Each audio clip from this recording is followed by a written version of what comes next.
Brought to you by Penguin.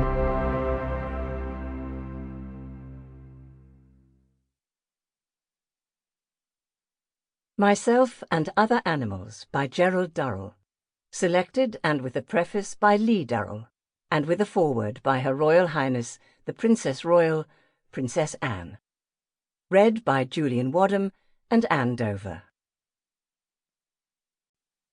25 years ago, I wrote a foreword for a collection of the best of Gerald Durrell's writings, and I am equally delighted to do so again today.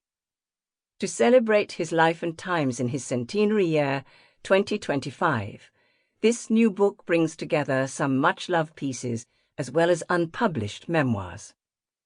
Gerald Durrell was a remarkable man, not only for his incomparable way with words, which move his readers from laughter to tears, from despair to joy with respect to nature, but also for the fact that he took effective action to make the world a better place for all living beings and the wild places they inhabit. He established a unique zoo and a charitable trust with a single purpose in mind: to save species from extinction and make people aware of the importance of doing so.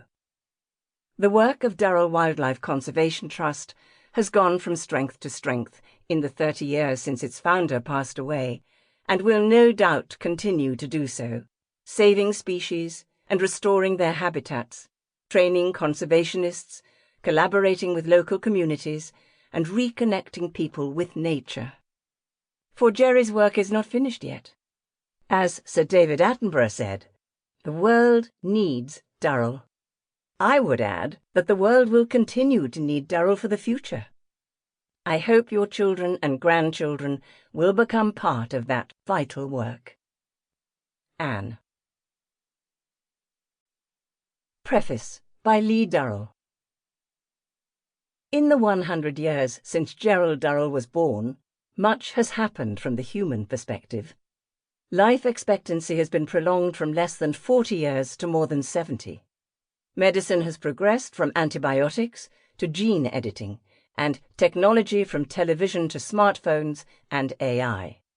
World literacy has risen from 32% to 86%, and extreme poverty dropped from 60% to 9%. This sounds like a wonderful time to be a human being.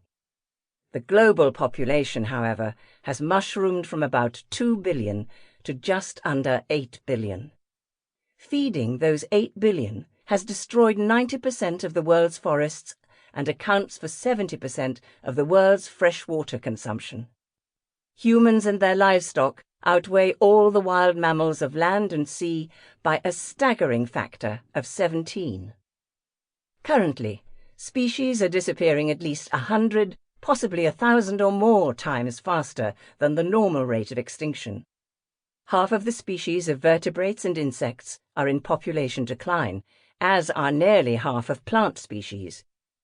Decline obviously precedes extinction, but while it is happening, it disrupts the balance of animal and plant communities, which in turn disturbs the broader workings of ecosystems such as soil production, nutrient recycling, plant pollination, air and water purification, and climate stabilization, to name just a few of the functions on which all living beings, including humans, rely.